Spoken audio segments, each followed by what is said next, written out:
आप देख रहे हैं अल्फा डिफेंस हिंदी में आपका स्वागत है। अगर सुखोई 30 MKI की बात की जाए तो इस एयरक्राफ्ट को लेकर भारत के पास में बहुत सिग्निफिकेंट कंट्रोल है और भारत सेंसर्स से लेकर सिस्टम तक जो कुछ इसके साथ में इंटीग्रेट करना चाहे वो इंटीग्रेट कर सकता है। इस एयरक्राफ्ट को लेकर जिस तरीके की मैन्युफैक्चरिंग भारत में है वो काफी सिग्निफिकेंट है, क्योंकि चीजें केवल एयरक्राफ्ट के एयरफ्रेम तक लिमिटेड नहीं है। अगर इस एयरक्राफ्ट के वर्क शेयर की बात की जाए तो इसका एयरफ्रेम नासिक में बनता है और फाइनल असेंबली भी नासिक में होती है, लेकिन एवियोनिक्स हैदराबाद में बनाई जाती हैं, एक्सेसरीज लखनऊ में बनती हैं और इसका इंजन भी भारत में बनता है। इंटरेस्टिंगली, जितने भी नए इंडियन वेपन सिस्टम्स टेस्ट किए जाते हैं वो आमतौर पर इसी एयरक्राफ्ट के ऊपर किए जाते हैं और ये दिखाता है कि HAL के पास में इस एयरक्राफ्ट को लेकर कितना कंट्रोल है। इस समय अगर भारतीय वायुसेना की बात की जाए तो भारतीय वायुसेना की सिचुएशन कोई खास नहीं है और ये चीज हम सभी जानते हैं कि वायुसेना की स्क्वाड्रन स्ट्रेंथ काफी तेजी से नीचे जा रही है। अब तेजी से नीचे जा रही स्क्वाड्रन स्ट्रेंथ के बारे में जब भी भारत में बातचीत होती है तो सीधे सीधे सॉल्यूशन दे दिया जाता है कि भारत को 114 रफाल जेट तुरंत के तुरंत अभी इंपोर्ट कर लेने चाहिए और सडनली भारतीय वायुसेना की सारी परेशानियां दूर हो जाएंगी। इस आर्ग्यूमेंट को हम लोगों ने कई बार कॉल आउट किया है और कहा है कि भारतीय वायुसेना की तरफ से अगर आज रफाल के ऑर्डर दिए जाते हैं तो एयरक्राफ्ट साल 2032 के आसपास मिलना शुरू होंगे और सारे एयरक्राफ्ट साल 2032 में नहीं मिल जाएंगे।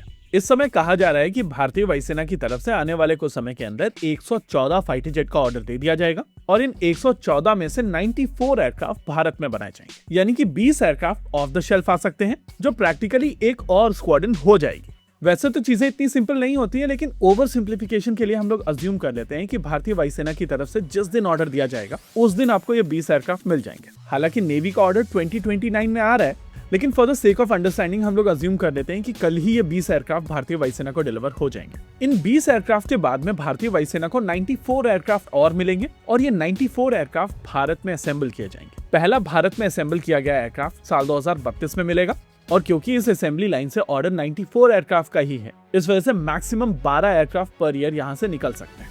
वैसे प्रोडक्शन रैंप अप में समय लगता है, लेकिन हम लोग अज्यूम कर लेते हैं कि 12 एयरक्राफ्ट आपको अगले साल से ही मिलने शुरू हो जाएंगे। तो साल 2033 तक वायुसेना के पास में 32 एयरक्राफ्ट होंगे, वहीं 2034 के 12 एयरक्राफ्ट और ऐड करेंगे तो नंबर पहुंचेगा 44 पर, 35 में ये नंबर पहुंचेगा 56 पर, 36 में ये नंबर पहुंचेगा 68 तक, 37 में ये नंबर पहुंचेगा 80 तक और 38 में ये नंबर पहुंचेगा 92 तक, यानी कि प्रैक्टिकली आपका ये ऑर्डर 2038 में जाकर कंप्लीट हो। अब कुछ लोगों को दिक्कत है कि एक 4.5 जनरेशन एयरक्राफ्ट जिसमें गैलियम आर्सेनाइड के साथ में रेडार वार्निंग रिसीवर और एक्टिव इलेक्ट्रॉनिकली स्कैंड अरे रेडार है, वो 2038 में J-20 और J-35 जैसे एयरक्राफ्ट के सामने कैसे टिकेगा। इसकी जगह पर सॉल्यूशन दिया जा रहा है कि भारत को कुछ Rafale fighter jet of the shelf acquire कर लेने चाहिए और रिमेनिंग रिक्वायरमेंट को पूर्ण करने के लिए Su-30 MKI के और ऑर्डर दे देने चाहिए।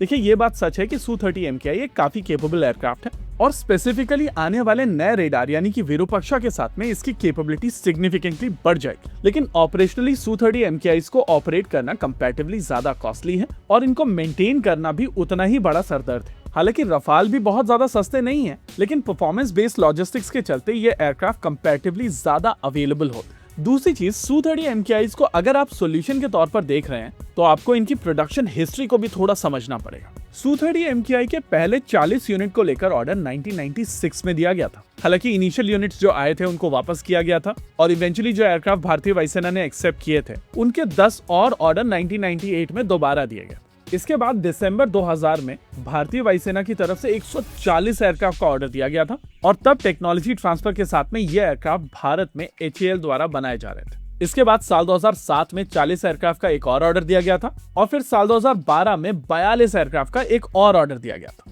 इंटरेस्टिंगली, साल 2012 के बाद में ना तो भारतीय वायुसेना की तरफ से इन एयरक्राफ्ट को अपग्रेड करने की कोशिश की गई और ना ही इनके फर्दर ऑर्डर दिए गए, क्योंकि ये वो समय था जब पाकपा T-50 के बारे में बातचीत शुरू हो चुकी थी और FGFA के तहत भारत को 5th जनरेशन एयरक्राफ्ट मिलना था। साल 2012 से 18 तक हम लोग बैठे रहे और 18 में भारतीय वायुसेना ने डिसाइड किया कि FGFA नहीं किया जाएगा। उस समय FGFA का तो बैकअप था और डिसाइड किया गया कि भारत अपना खुद का 5th जनरेशन एयरक्राफ्ट बनाएगा, लेकिन सुखोई अपग्रेड को लेकर चीजें फर्दर साइड में रख दी गई।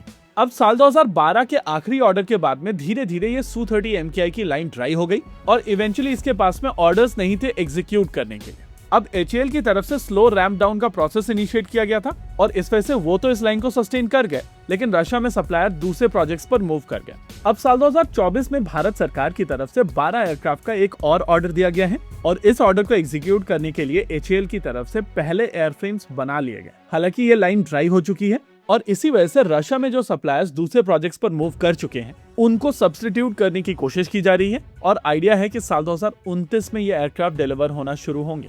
यानी कि Su-30 MKIs को देखकर अगर आप सॉल्यूशंस ढूंढ रहे हैं तो वो भी क्विक सॉल्यूशन बिल्कुल नहीं है, और क्योंकि आपने लगभग 12 साल वेट किया है फॉलो ऑन ऑर्डर देने के लिए, तो नेचुरली इस तरीके की परेशानियां आएंगी। होपफुली भारत में ये जो चलन है कि ऑर्डर्स के ऊपर बैठे रहिए और जब लाइंस बंद हो जाएं तब ऑर्डर दीजिए, तो उसके चलते आपको F404 के साथ में परेशानियां झेलनी पड़ रही हैं, Su-30 MKI के साथ में परेशानियां झेलनी पड़ रही हैं और केवल 11 C-17 ग्लोबमास्टर आपके पास में पड़े हुए हैं क्योंकि आपने सही समय पर ऑर्डर्स नहीं दिए। होप चीजें आपको बेहतर समझ में आई होंगी। इसी के साथ आज के इस वीडियो में रखते हैं केवल इतना ही। वीडियो को अंत तक देखने के लिए धन्यवाद। देखते रहिए अल्फा डिफेंस। जय हिंद।